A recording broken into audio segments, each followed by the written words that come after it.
E aí, pessoal, bem-vindos a mais um curso do Bugs. Eu me chamo Matheus Serrão e o curso de hoje é sobre redes neurais utilizando Keras. A gente vai entender alguns conceitos de aprendizagem de máquina e de redes neurais, e no final a gente vai fazer algum projeto utilizando Keras. A ideia desse curso é que você saia com conhecimento suficiente para ter uma ideia sobre aprendizagem de máquina, uma ideia de como começar, de como construir uma rede neural, as técnicas, os programas que a gente tem, para quem gostar, continuar nessa área e aprender mais. Tudo que a gente vai ver aqui é bastante macro. É bem para a gente começar a estudar o assunto. O roteiro do curso vai ser esse. A gente vai aprender primeiro a ideia de aprendizagem de máquina, machine learning, depois de redes neurais, depois o processo, a arquitetura de uma rede neural, como treinar uma rede neural, como validar uma rede neural. A gente vai também estudar alguns problemas que podem acontecer no treinamento de uma rede neural, como ajustar uma rede neural e também algumas técnicas para desviar dos problemas que podem acontecer no treinamento. Esse material é feito de aluno para aluno, então qualquer erro vocês comentem, avisem, notifiquem, que é importante a gente corrigir o que a gente errou. E as referências que eu utilizei foram essas, principalmente esses dois primeiros livros. Os outros dois foram mais para assuntos mais específicos, mas esses quatro são bastante interessantes para quem quer aprender redes neurais e machine learning. Me perdoem se eu ficar falando machine learning, aprendizagem de máquina. Eu, pessoalmente, falo muitos conceitos em inglês. Aqui eu vou tentar falar o máximo possível em português. Mas eu provavelmente vou ficar trocando durante o curso, mas eu vou tentar me policiar sobre isso. O que é aprendizagem de máquina? O conceito que eu peguei do livro Mãos à Obra é esse primeiro. Aprendizagem de máquina é ciência da programação de computadores para que eles possam aprender com dados. Eu gosto de analogia de que eu gosto de fazer é que é similar ao processo de ensinar uma criança. Imagine uma criança que não entende muito bem as coisas. Uma criança bem pequena. Então a gente vai fornecendo para ela informações. E ela vai recebendo essas informações, entendendo e começa a aprender. É mais ou menos isso a ideia principal de aprendizagem de máquina. A gente vai ter um sistema, a gente vai ensinar esse sistema, ele vai aprender e depois que ele aprender, ele vai conseguir tirar suas próprias conclusões. A aprendizagem de máquina é um subcampo de IA e começou nos anos 90. IA é inteligência artificial. E o que é inteligência artificial? É o campo da ciência da computação que estuda e desenvolve algoritmos que realizem tarefas de nível de intelecto humano. Ou seja, a gente tem inteligência artificial, que é um campo gigante, e dentro desse campo a gente tem aprendizagem de máquina, e dentro de aprendizagem de máquina a gente também tem deep learning ou aprendizado profundo. Aqui nesse curso a gente não vai falar de deep learning, mas deep learning envolve redes neurais, mas a gente vai focar principalmente em redes e não em deep learning. Na programação clássica, a gente desenvolve um código, a gente escreve regras, a gente insere os dados e a partir dessas regras que são condições, a gente tem os nossos resultados. A abordagem de aprendizagem de máquina não é essa. A gente pode ver essas duas comparações. Na programação tradicional, a gente insere as regras, que são as condições, os ifs e elses. Depois a gente insere os dados. E quando a gente insere os dados, a gente tem os resultados. A abordagem de aprendizagem de máquina é diferente. A gente insere os dados com os resultados. A gente fala, esse dado gera esse resultado. Esse dado gera aquele resultado. Nem sempre é com os resultados, mas isso já é outra conversa. Mas essa é a ideia principal, entendeu? A gente vai inserir os dados com os resultados e obter os padrões, as regras. A gente vai entender melhor esse conceito, mas por que que isso é tão. Por que que isso faz diferença? É porque tem alguns problemas que são difíceis em desenvolver as regras, as condições. E quando a gente fornece os dados e resultados, um sistema de machine learning, de aprendizagem de máquina, ele pode entender os padrões e obter essas regras. E agora que a gente tem essas regras, a gente pode utilizá-las à vontade, voltar para a programação tradicional, e inserir novos dados e obter novos resultados. A aprendizagem de máquina é utilizada para a gente solucionar algum problema. A partir desse problema, a gente precisa de um conjunto de dados que possam ser úteis para a gente solucionar o nosso problema. Um sistema de aprendizagem de máquina, ele é treinado. Na programação tradicional, a gente cria as condições, né? E obtém os resultados, como eu disse antes. Aqui não. A gente fala que a gente vai treinar um sistema de machine learning. O que é o processo de treinar? É o processo de fornecer dados ao ponto que o sistema de aprendizagem de máquina entenda os padrões e gere os resultados. Isso é treinar um sistema de machine learning. Em um sistema de aprendizagem de máquina, a gente precisa de dados para desenvolver o nosso sistema. É essencial. Então a gente precisa de um conjunto de dados que é formado por N amostras. O número N influencia? Influencia. Poucos dados geralmente resultam em um treinamento não eficaz. Mas a gente vai falar mais posteriormente. O nosso conjunto de dados ele é dividido em dados de treinamento e dados de teste. O dado de treinamento, como o nome já diz, é utilizado para a nossa rede aprender os padrões. A gente vai fornecer esses dados, ela vai aprender os padrões que nos ajudam com o nosso problema. E os dados de teste são usados para a gente verificar o aprendizado da nossa rede. Como assim? Uma analogia, você está estudando uma prova. Você faz vários exercícios, aprende vários exercícios, e na prova você faz exercícios que você nunca viu. Os exercícios que você nunca viu são os dados de teste, ou seja, nosso sistema ele nunca viu aqueles dados, então ele é utilizado para a gente validar o aprendizado do nosso sistema. E o dado de treinamento é utilizado para o nosso sistema aprender a reconhecer os padrões. Mas para a gente ter uma noção do quão bem e o quão mal o nosso sistema está aprendendo ou não, a gente precisa de uma medida de desempenho. A medida varia de acordo com o seu problema. Quando a gente verifica, a gente usa os dados de teste para verificar se o nosso sistema está aprendendo ou não, a gente vê a medida de desempenho. Se ela for alta, está sendo satisfatório o resultado. Se for baixo, não. Um exemplo de problema que a gente pode querer resolver com a aprendizagem de máquina é a classificação de cães e gatos a partir de uma imagem. Ou seja, tem uma imagem, eu preciso que o nosso sistema reconheça cães e gatos nessa imagem. Classificação de imagens é um problema clássico de aprendizagem de máquina. A gente pode pegar um conjunto de dados. Nosso conjunto de dados aqui seria o quê?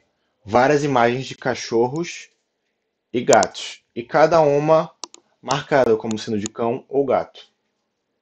As imagens seriam os dados.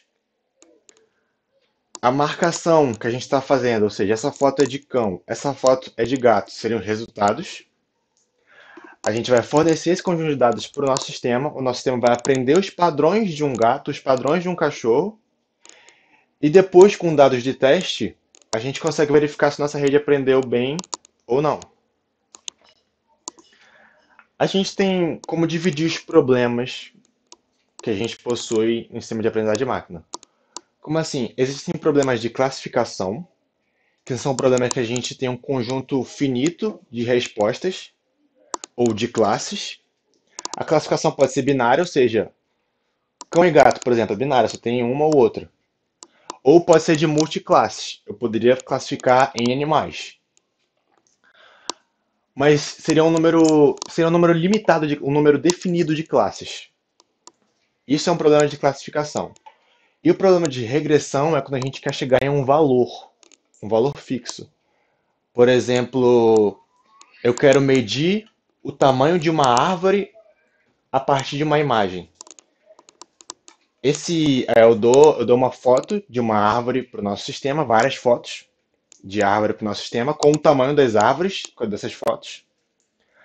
O nosso sistema iria reconhecer os padrões e ia conseguir medir o tamanho da árvore a partir da foto. O resultado seria um valor numérico. Esse valor numérico, então, indica o nosso problema de regressão. Então, eu acho que dá para ficar claro que os problemas de classificação envolvem classificar os nossos dados em alguma categoria e o de regressão seria chegar a algum valor numérico a partir dos nossos dados. Em aprendizagem de máquina, a gente tem várias técnicas. A gente vai focar em redes neurais, mas bora explanar um pouco as outras técnicas. Métodos kernel. O mais conhecido é o Spot Vector Machine, que consiste em pegar os dados e mapear em uma região n-dimensional. Como assim? Uma analogia bem simples. Imagina um mapa mundi, a nossa fronteira é a linha do Equador. A gente pega as pessoas são os dados. Se a posição da pessoa está acima da linha do Equador, a gente fala que ela está no hemisfério norte. E se a posição da pessoa está abaixo da linha do Equador, a gente fala que está no hemisfério sul. Essa é a ideia de Spot Vector Machine, só que com espaço de n dimensões. A técnica consiste em criar essas fronteiras para poder classificar os nossos dados. A gente tem árvore de decisão também, que seria como um fluxograma. O nosso dado vão ser tiradas várias questões sobre nossos dados. E a partir dessas respostas, a gente vai cair para outras questões, até com que a gente chegue a uma conclusão nos nossos dados, que nem um fluxograma. Dentro de árvore de decisão tem Random Forest, que é o método mais conhecido de árvore de decisão, mais usado. E a gente também tem Gradient Boost Machine, que consiste em fazer o quê? Juntar vários modelos fracos, geralmente de Random Forest, fazer um treinamento desse processo com esses vários modelos juntos, para resultar em um modelo mais robusto. Então a gente tem essa ideia de Gradient Boost Machine. A gente não tem que focar muito nesses métodos nessas outras técnicas. A gente tem que aprender o que são redes neurais. A gente pode classificar os vários sistemas de aprendizagem de máquina de acordo com algumas certas características do sistema, como, por exemplo, serem treinados ou não com supervisão humana. Um sistema de aprendizagem de máquina é dito supervisionado quando a gente entrega os dados junto com as soluções, ou seja, os dados são rotulados. Por exemplo, quando eu falei anteriormente de classificação de imagens de gatos e cachorros, se eu crio um sistema que eu dou as fotos rotuladas, ou seja, eu dou uma foto de cachorro e indico que lá é um cachorro, e dou uma foto de gato e indico que lá é um gato, ou seja, o rótulo da imagem, o rótulo do dado, é um sistema supervisionado. Se eu não dou esse rótulo, ou seja, se eu crio um sistema de aprendizagem de máquina e simplesmente dou as imagens de cães e gatos sem indicar o que é um cão e o gato, e eu espero que o meu sistema reconheça os padrões de cão e gato, ou seja, ele vai classificar entre cão e gato as imagens, a gente diz que o sistema é não supervisionado. Ou seja, supervisionado eu rotulo os dados, não supervisionado eu não rotulo os dados. Semi-supervisionado é um híbrido, a gente geralmente pega metade do sistema tem dados que possuem rótulos e a outra metade não. Aprendizado por reforço é diferente. A gente tem um agente que ele tá exposto em um ambiente. E nesse ambiente ele pode fazer ações. Essas ações podem levar a recompensas ou a penalidades. E ele vai aprendendo, de acordo com a tomada de decisão dele, quais são as ações que ele deveria fazer, de acordo com a recompensa ou penalidade. Isso se chama política. O agente tem que aprender uma política. Esse é aprendizado por reforço. A gente também pode categorizar se o sistema aprende de forma incremental ou não. Por exemplo, aprendizado online quer dizer que o sistema ele pode aprender de forma incremental. Eu posso treinar o sistema em uma parte agora e depois treinar com mais conhecimento posteriormente. Aprendizado em lotes, não. Se eu treino agora e depois quero retreinar com mais informação no meu sistema, eu vou ter que perder toda a informação do treino anterior. Essa é a diferença, incremental ou não. Online, incremental, por lotes, não incremental. Eu também posso falar se meu sistema é baseado em instâncias ou baseado em modelos. Como assim? Um sistema é dito baseado em instâncias quando o sistema funciona de uma forma que ele simplesmente pega um dado e ele compara com outras amostras. Ou seja, eu tenho uma medida de similaridade, que é uma medida que eu consigo indicar o quão similar o meu dado é de outros dados. E eu pego essa medida de similaridade e eu fico verificando. Eu pego um dado e verifico quão similar ele é com outros dados. E aí eu chego a uma conclusão do meu novo dado. Em um sistema dito que ele possui aprendizado baseado em modelo, quando o meu sistema aprende um padrão, cria um modelo que consegue me indicar como eu consigo classificar aquele dado.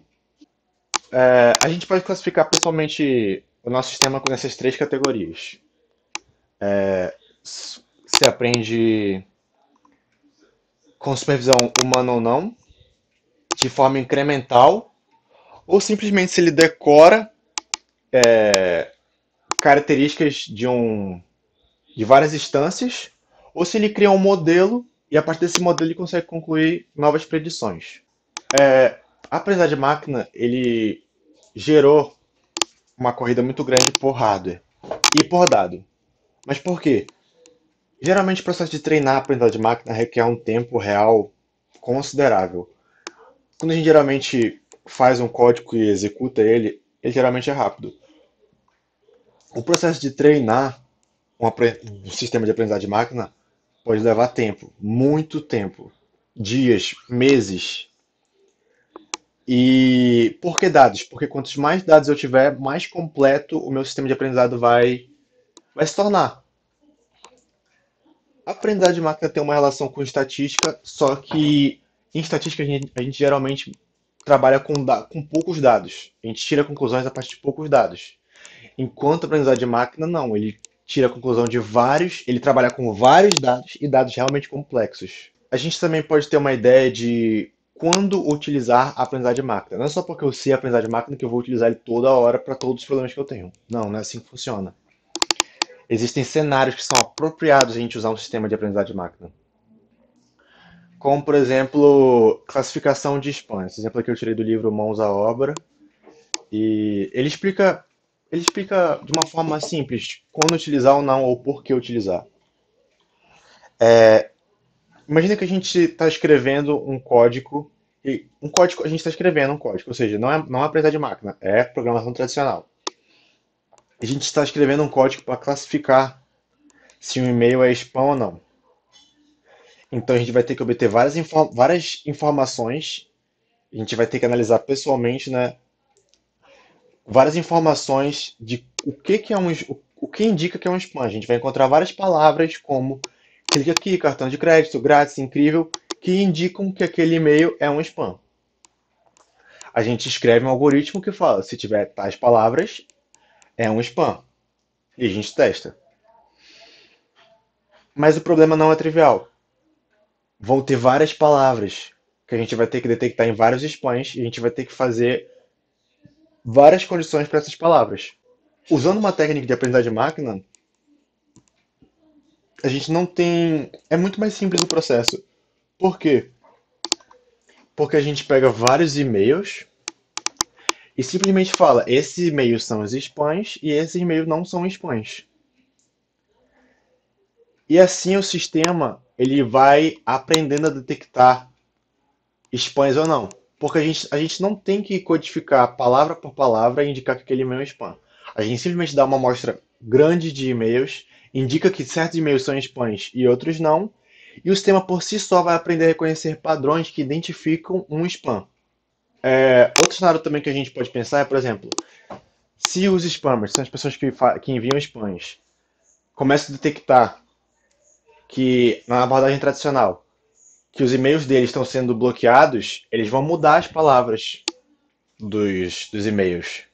Isso complica a gente na programação tradicional. Por quê? Porque a gente fez um código baseado nas palavras que eles tinham colocado anteriormente. Agora a gente vai ter que modificar e atualizar nosso código. E o gerenciamento desse código vai ser difícil, porque geralmente vai ser um código complexo. Com o aprendizado de máquina, a gente não tem essa necessidade. Por quê? Porque à medida que os spammers vão mudando as palavras que usam spams que indicam que aquele e-mail é um spam ou não, o sistema vai reconhecer os padrões. Ele vai aprender novamente, ele vai ser treinado novamente. E assim vai gerar um novo modelo que vai conseguir identificar se um e-mail é spam ou não. Outro sistema também, outro problema também bastante que indica também o poder de aprendizagem de máquina é reconhecimento de voz. Imagine você com programação tradicional, com seus ifs e else, criar um programa que consegue identificar um sistema de voz. A gente pegaria o som de uma palavra e iria indicar para o sistema. Esse som indica tal palavra, esse som indica tal palavra. Existem várias palavras de várias línguas com vários sotaques diferentes. Ia ser um código colossal, um código totalmente impossível de iniciar. Não ia ter como a gente fazer uma tradução desse código. Ele provavelmente não ia ser perfeito. Com a aprendizagem de máquina, a gente não tem essa necessidade. Se a gente pega vários áudios transcritos e fornece esses vários áudios transcritos para o sistema, ele consegue automaticamente reconhecer os padrões de um sistema de voz, um sistema linguístico, e consegue criar um sistema de reconhecimento de fala. Tem vários problemas que podem aparecer numa programação tradicional. Por exemplo, várias pessoas falando ou ambiente barulhento. Se a gente criasse um código com programação tradicional, ele não ia ficar imune a esses fatores. Ambiente barulhento e várias pessoas falando poderiam tornar nosso código totalmente não funcional. Só com a aprendizagem de máquina, a gente consegue burlar esse tipo de problema. Então, a gente consegue ter uma ideia que a aprendizagem de máquina ele pode ser utilizado quando o nosso problema é um problema altamente complexo, cujo, indo pela abordagem tradicional, não teria condições de a gente criar um programa, um código gerenciável que solucionasse o nosso problema. Então a gente consegue ter uma ideia de quando utilizar um sistema de aprendizagem de máquina. E por hoje é só, pessoal. Esse material de aprendizagem de máquina é útil antes da gente ver redes neurais, que vai ser o que a gente vê na próxima aula. Espero que vocês tenham gostado. Bug Hackers agradece.